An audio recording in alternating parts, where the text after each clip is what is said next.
Fransam Production vous présente les 20 principes pour être un groupe dynamique et émergent. Réalisé le vendredi 18 juillet 2014 à l'église des Assemblées de Dieu d'Abobo, Kakomando, Temple Manaïm. Présentation, le formateur Conor-Franck Samuel.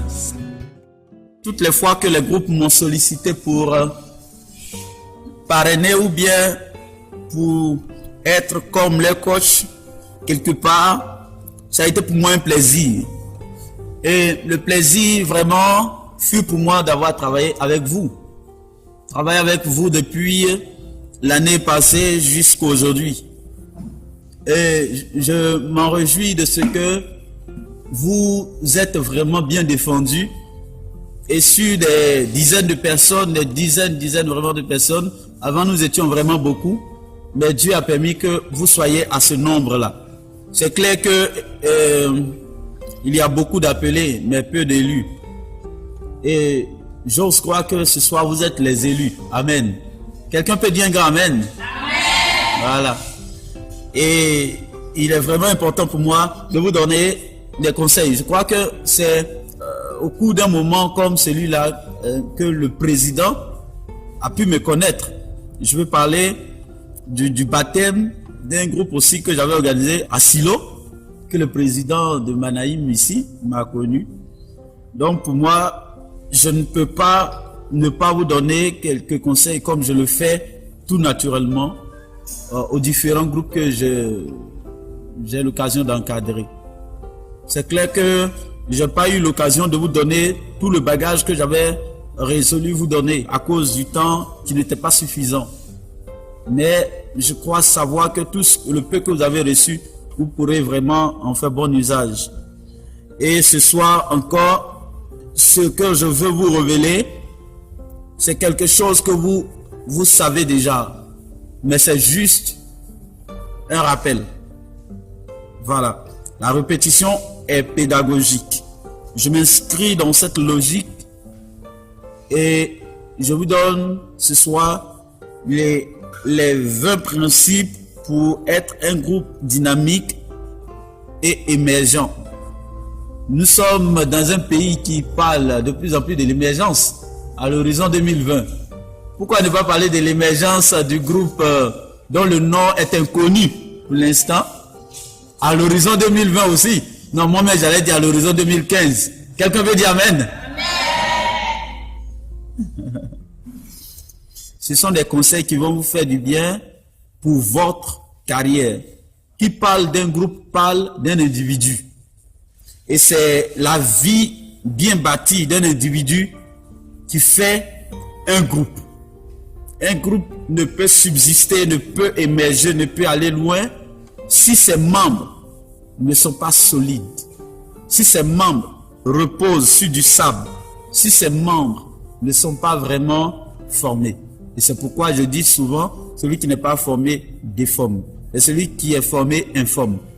Et ce soir, j'ose croire que le premier principe est un acquis.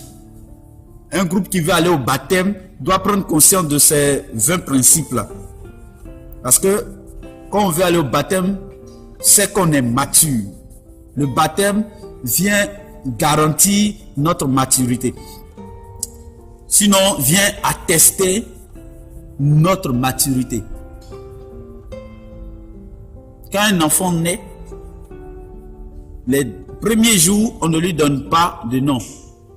Les premières heures, on ne lui donne pas de nom. C'est à partir de quel moment on lui donne un nom?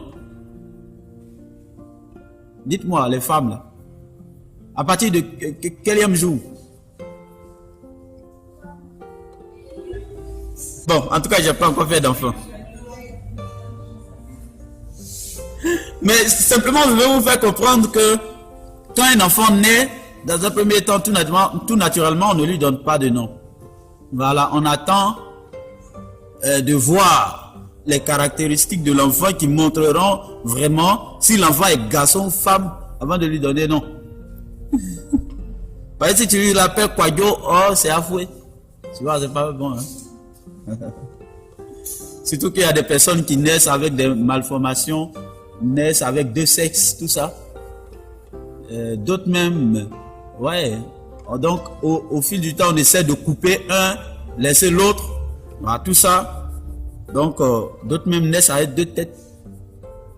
Ça pour dire qu'un groupe aussi, quand il commence, on ne sait pas qui il est. Maintenant, le baptême va montrer son identité. Ouais. Premier principe, il faut être converti. C'est-à-dire pour les membres, il faut être converti. C'est pourquoi je dis c'est un acquis parce que je vous crois, je vous sais converti. Si on vous appelait à encadrer un groupe, insistez sur ce côté-là. La conversion. Parce que ce n'est pas l'ancienneté dans une église qui fait la conversion.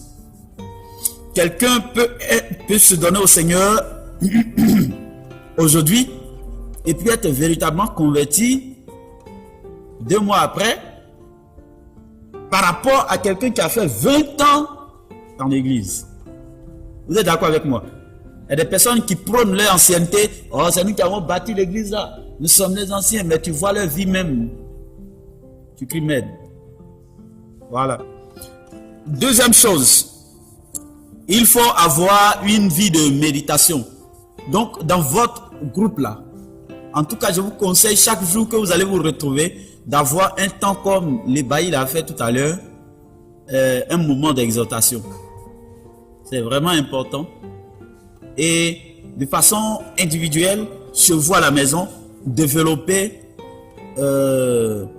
cette vie de méditation. Parce que votre vie chrétienne, et j'allais même dire bien plus, votre ministère de chantre repose sur la parole de Dieu. Et c'est cette parole que nous chantons. Les gens du monde s'inspirent des vécus pour composer les chants. S'inspirent, ils croisent 2 personnes en train de faire palabre, et puis bon, ils viennent chanter palabre, palabre, palabre. Ça devient chant. Voilà. Mais pour vous, vous n'allez pas chanter palabre, palabre, palabre. Mais il y a vous, la chance que nous avons en tant que chrétiens, c'est que nous avons la parole déjà écrite qui est là.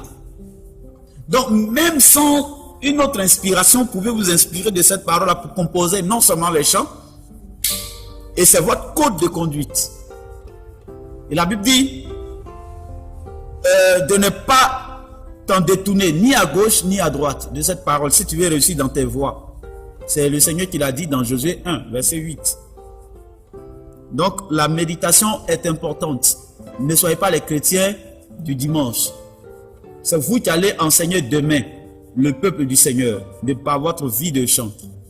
Donc, manifestez, ayez vraiment l'habitude de méditer la parole de Dieu à la maison, que cela soit votre respiration. De toute façon, vous ne pouvez vous empêcher de respirer là. N'empêchez, ne privez pas votre âme de cette nourriture. Troisième chose, il faut avoir une bonne communion avec Dieu. Donc, la vie de prière, ici, pour un groupe, est vraiment importante dans la mesure où elle constitue le moteur, sinon le socle de sa vie. Je veux dire, c'est l'essence même de ta vie chrétienne. Ta vie chrétienne repose sur la prière. Sans la prière, tu ne peux être vraiment un bon chrétien. Parce que la prière, celui qui se éloigne de la prière est coupé de Dieu.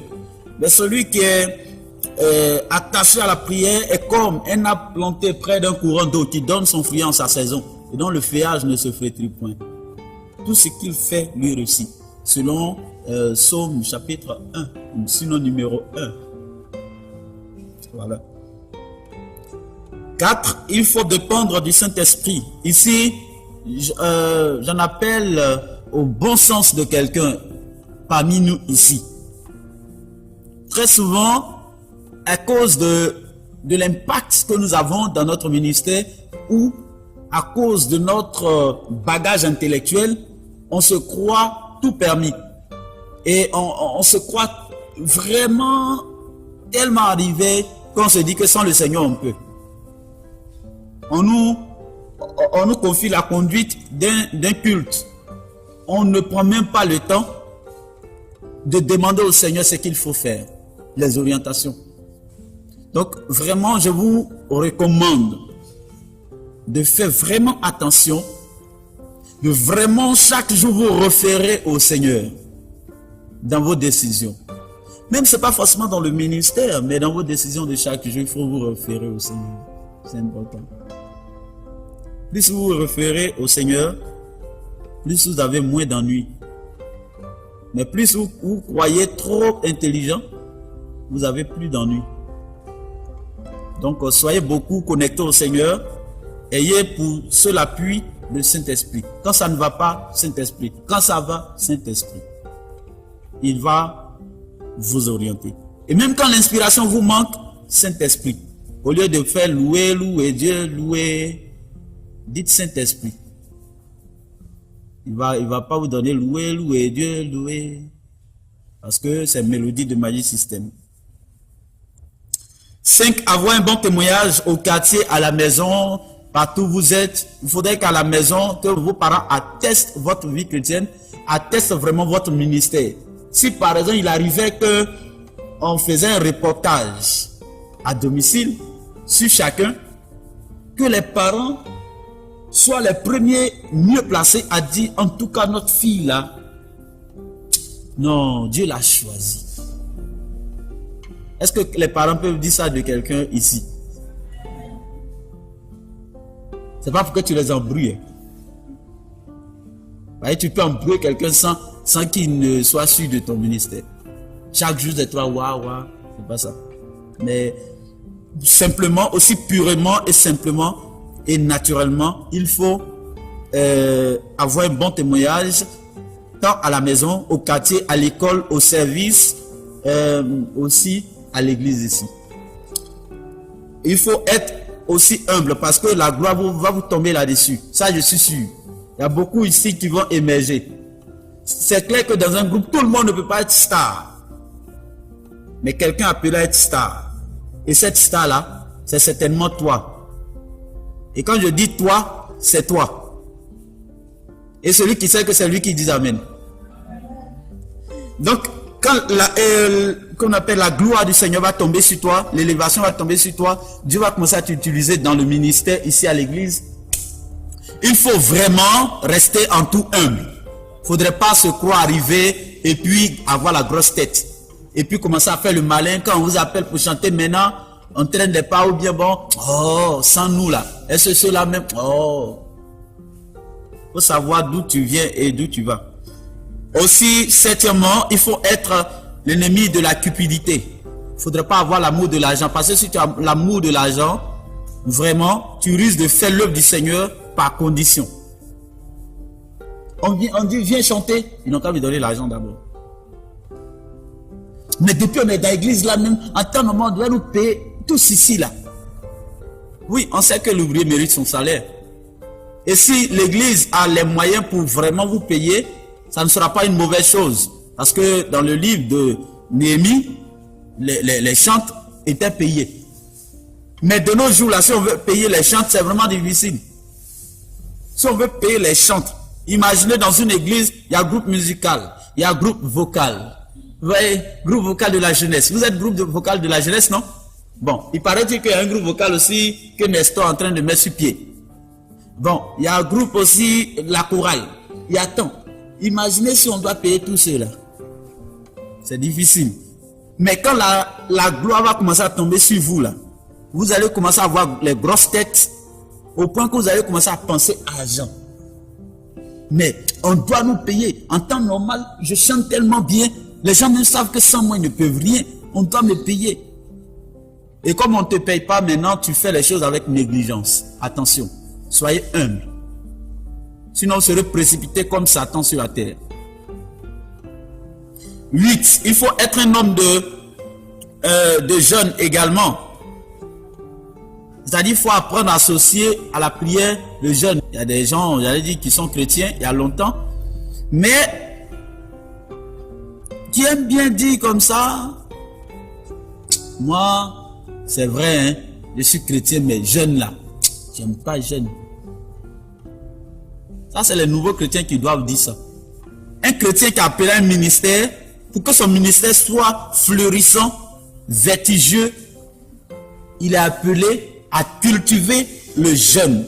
Plus vous jeûnez, plus vous voyez vous réalisez votre petitesse, vous réalisez que vous n'êtes rien sans Dieu.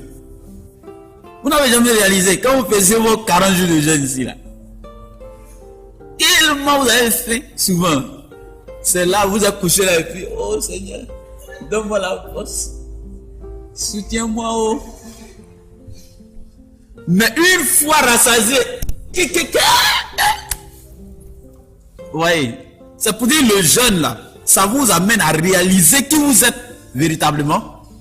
Et ça vous amène à vous abandonner au Seigneur. Et plus vous faites ça régulièrement, vous allez être en parfaite collaboration avec le Seigneur. Et le Seigneur sera toujours réjoui de vous. Donc, vie de jeûne. 9, il faut être fidèle dans les dîmes et offrandes. Ce ne sont pas seulement les fidèles, parce qu'une fois, les chantres, une fois ils sont chantres là, ils n'aiment plus payer, ils n'aiment plus donner dîmes et offrandes. Bon, je sais qu'il n'y en a pas ici.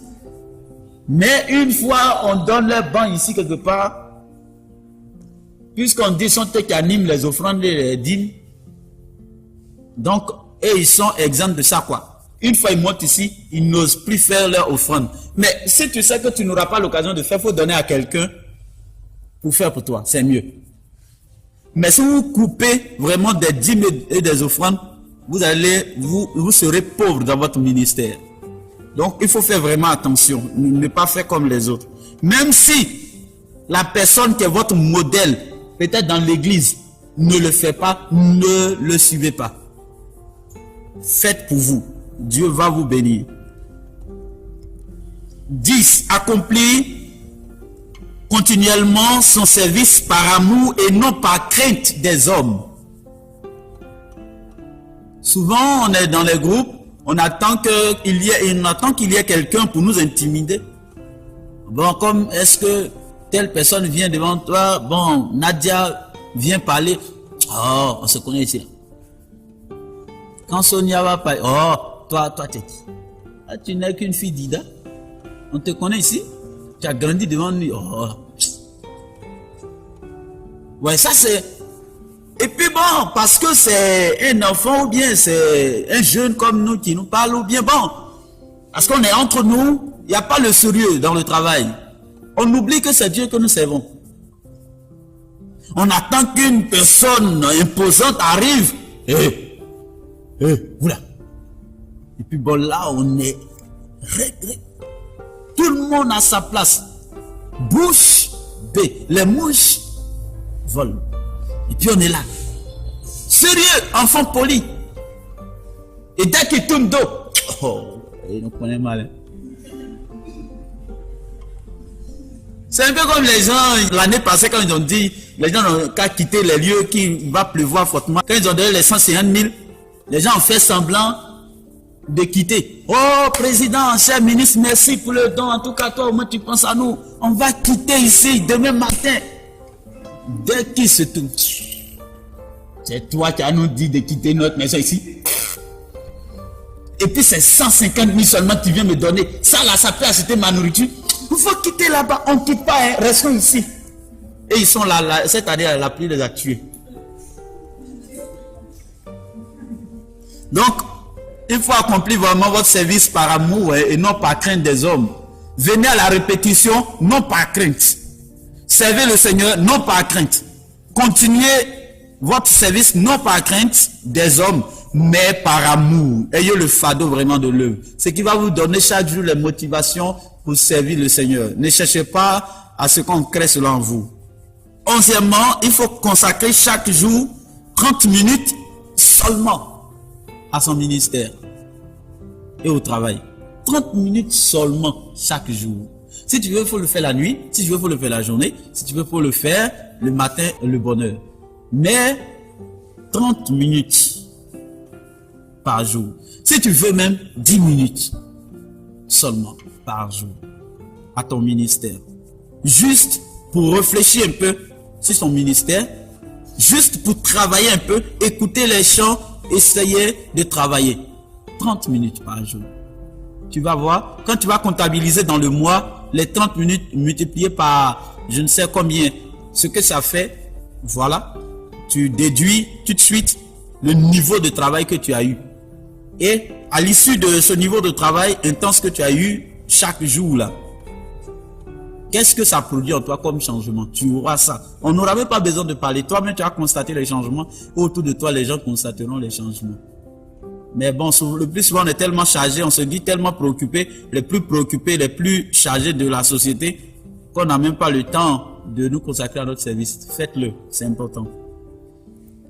Et deuxièmement, il faut réaliser chaque jour ses échecs et ses qualités dans le ministère pour corriger son lendemain.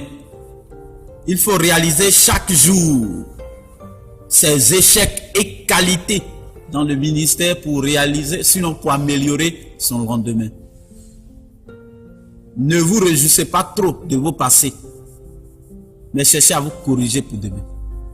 Si ce dimanche 27, vous avez bien chanté et qu'on vous a acclamé, ne prenez pas trop appui sur ça pour dire on est arrivé.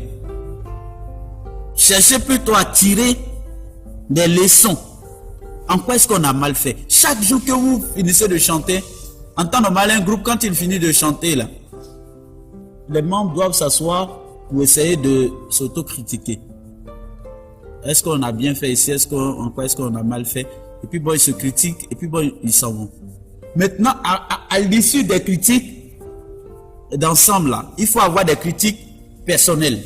Toi-même, quand tu vas arriver à la maison, toi-même qui as chanté, toi-même qui étais au cœur. Est-ce que j'ai bien fait? Faut penser. Peut-être même qu'on n'a pas touché du bout de doigt tes erreurs. Mais toi-même, quand tu vas t'asseoir personnellement, faut chercher à réaliser où tu as mal fait. Et puis, chercher à réaliser où tu as bien fait afin de mieux faire demain. Ça va vous aider à évoluer. Et troisièmement, il faut avoir la constance dans le ministère. Constance. S'il faut même qu'on vous appelle tous Constance, faites-vous appeler Constance. Mais je vous demande d'être constant dans le ministère. Constant. Constant. Ne soyez pas vacillant comme les branches d'arbre ou bien les feuilles que le vent agite chaque fois. Soyez constant. Soyez toujours vous-même. Soyez toujours là. Deux mois après, on vous trouve toujours engagé. 4 mois après, on vous trouve toujours engagé. Ne soyez pas engagé ce mois-ci et le mois prochain, refroidissement. Le mois-ci prochain, rétrogradation. Et le mois qui suivra, zèle. Le mois qui suivra encore, païen. Le mois qui suivra encore, on ne comprend plus.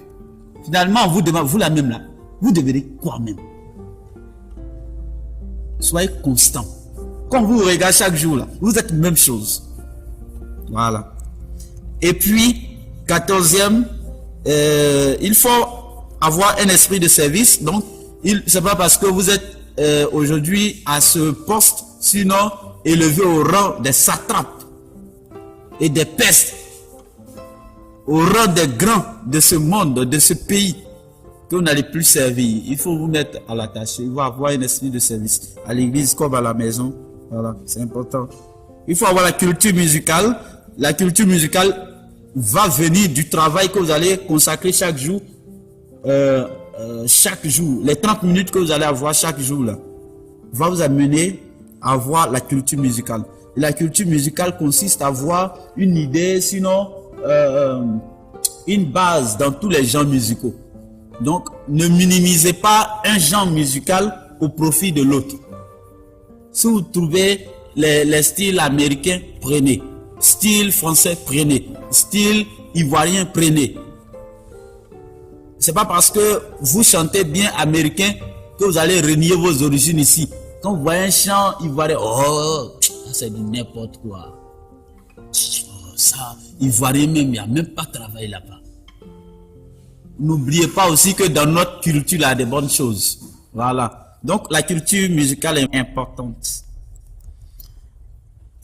Il faut avoir, sincèrement, un esprit de subordination. Ici, je parle de la soumission aux autorités. Il faut savoir que on ne peut pas être tous chefs. Il y a quelqu'un qui disait, si on est tous ministres ou présidents, qui va conduire la voiture. Il faut qu'à un moment donné, quelqu'un soit chauffeur, sinon conducteur, et que l'autre soit assis en bosse. Demain, tu seras aussi assis en bosse et l'autre sera ton conducteur. Mais on est appelé à servir en rendant compte à quelqu'un.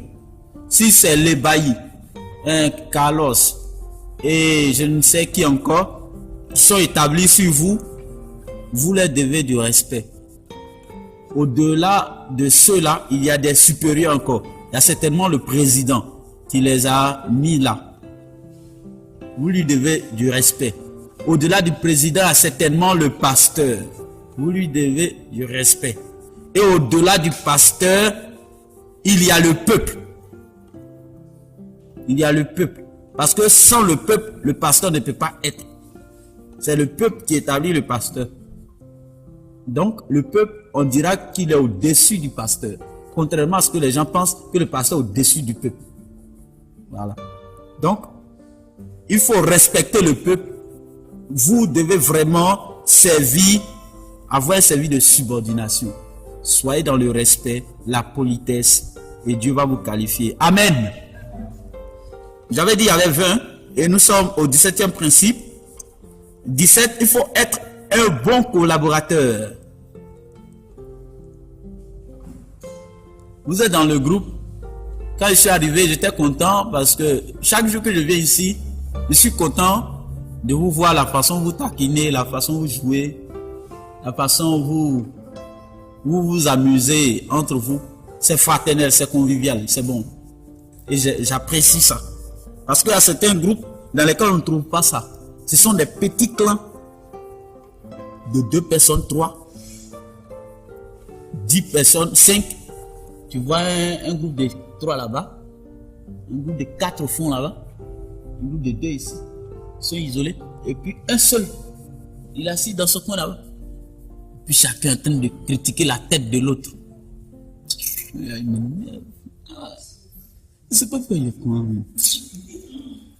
Et puis, toi, tu as remarqué ça aussi. Moi, j'ai cru qu'il était le seul. Mais je ne savais pas que quelqu'un d'autre avait remarqué. Comme tu as parlé là, j'ai parlé maintenant. Sinon, lui-même, la même. Oh. Et puis, arrêtez ça. Le pauvre, et puis, non, pièce par pièce, vous le démontez. Et puis, il est là comme ça. Si lui-même, il entend même, il va démissionner en même temps. Oh, c'est certainement lui-même, grâce à lui, que le groupe existe encore. Certainement. Peut-être que c'est par ses prières dans le secret que le groupe existe encore. Tu ne sais même pas, tu es en train de le critiquer. Mais comme ça n'existe pas ici, je bénis Dieu. Ça, c'est une bonne collaboration. Je prie que cela n'ait pas lieu ici. Et aussi dans le service, quand par exemple on a besoin, Christelle a besoin comment s'appelle, Nadia. Nadia doit répondre quand Nadia a besoin de, comment s'appelle, Sonia. Quand Sonia a besoin de Carole, elle doit être là aussi. Vous voyez, c'est 2 mecs qui se lavent ensemble. Quand les chantres ont besoin des instrumentistes, ils doivent être là. Quand les instrumentistes ont besoin des chantres, ils doivent être là. Les instrumentistes ne doivent jamais dire aux chantres, oh, vous là, vous nous emmerdez là. On s'en fout de vous. Ou bien les chantres aussi, oh, les instrumentistes, ils font trop le malin. Si c'est comme ça, on n'a pas damé sur eux. Damé? Qui va faire pian derrière vous demain? Ah bon? Vous aussi, instrumentistes, damé sur les chantres. Quand demain, il n'y aura pas de groupe musical encore, c'est quel groupe avocat qui a chanté et puis vous allez jouer pian là. Ah bon? Donc c'est ensemble qu'on construit l'avenir. Donc soyez des bons collaborateurs, travaillez ensemble, main dans la main. Amen. Est-ce que vous êtes d'accord pour le faire? Amen. 18. Avoir une bonne maîtrise de la voix. Travailler chaque jour à maîtriser sa voix. Si on vous critique, si on vous fait des remarques, on dit non, non, ta voix est comme si. Faut pas dire non, c'est quoi ma voix est. Laissez-moi. Dieu m'a créé comme ça. Oh. Vous parlez toujours sur moi, vous parlez toujours. C'est quoi ma voix est? Mais on sait que c'est quoi ta voix est, mais il faut faire un peu. Hein? Change un peu seulement. On n'a pas dit beaucoup, un peu seulement. Ça va t'aider. Hein? Voilà. Une bonne maîtrise de la voix. Et puis, avoir l'oreille musicale, il faut cultiver ça chaque jour. Ça seulement, continuellement, l'oreille musicale là, doit être développée. Vous pouvez être instrumentiste et puis ne pas avoir l'oreille musicale. Parce qu'à partir du moment où quelqu'un est en train de chanter, tu n'arrives pas à attraper les notes aussi rapidement, c'est que tu n'as pas l'oreille musicale encore développée. Quand tu as l'oreille musicale là, même le chant que tu ne connais pas, quand je l'entonne, quand je tourne ma voix comme ça, tu sais qu'on plaque tel accord pour accompagner. Je tourne ici, tu sais qu'on doit plaquer ceci pour accompagner. Mais à partir du moment où tu as besoin forcément d'écrire la grille ou bien d'écouter le chant 1000 fois d'abord ou bien... c'est qu'il y a problème encore. Au niveau des chantres aussi, du moment où tu continues de chercher. Attends, oui, plaque encore. Bon, non, attends. Tu as dit quoi? Fais encore. Bon, tu as problème. Continuez de vous corriger jusqu'à ce que vous soyez vraiment parfait dans l'oreille musicale, votre oreille musicale vraiment soit développée. Ça va vraiment vous donner une bonne voix. Et puis, le dernier point, c'est être un chanteur ou instrumentiste apprécié. Apprécié dans la mesure où tu es irréprochable. Tu fais tellement bien ton ministère, tu rends tellement bien ton ministère, tu es tellement bien dans ton service que tu es finalement irréprochable. Quand on te dit, non, lui là, qu'est-ce qu'on va lui reprocher même? Mais on sait qu'il y a des gens qui sont là, les spécialistes pour trouver toujours des failles. Tu la laisse-les comme ça. Mais, même quand il n'y en a pas, ils vont forcément créer. Il n'y a pas ça en toi, mais ils vont créer. Ça, ils ont créé ça en Jésus même. Mais, pour toi, fais tout pour être irréprochable. Dieu sera glorifié ainsi. Mais si dans tes chants, tu es parfait, mais dans ta vie, tu n'es pas parfait, il y a problème. Si dans ta vie, tu es parfait, et puis dans les chants, tu as des problèmes, il y a problème. Il y a des personnes qui peuvent avoir une bonne vie chrétienne, mais quand ils chantent, tu attrapes la tête. Et quand on leur dit non, corrigez-vous aussi, ils disent, oh, c'est pas la voix qui compte, c'est la vie, c'est le cœur.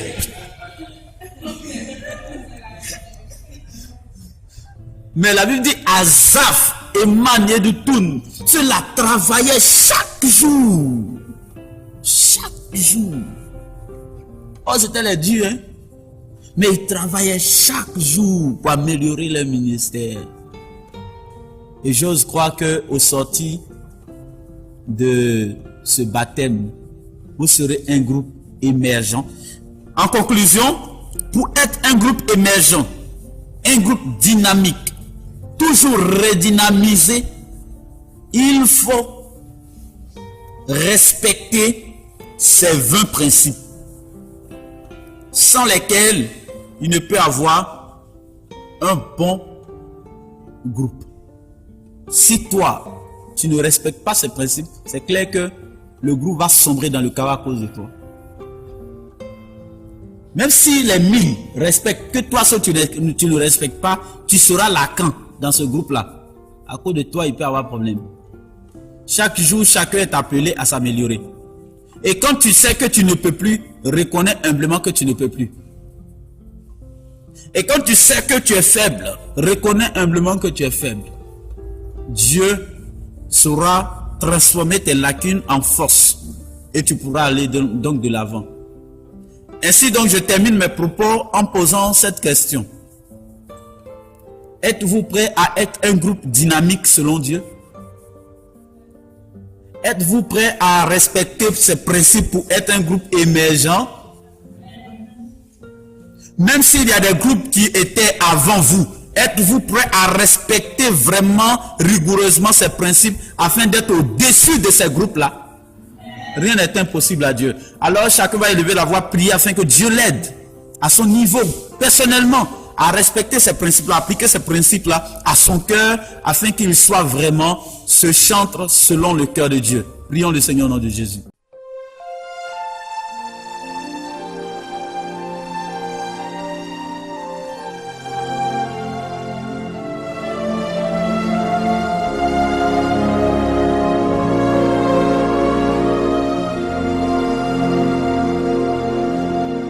Si vous savez ces choses, vous êtes heureux, pourvu que vous les pratiquiez.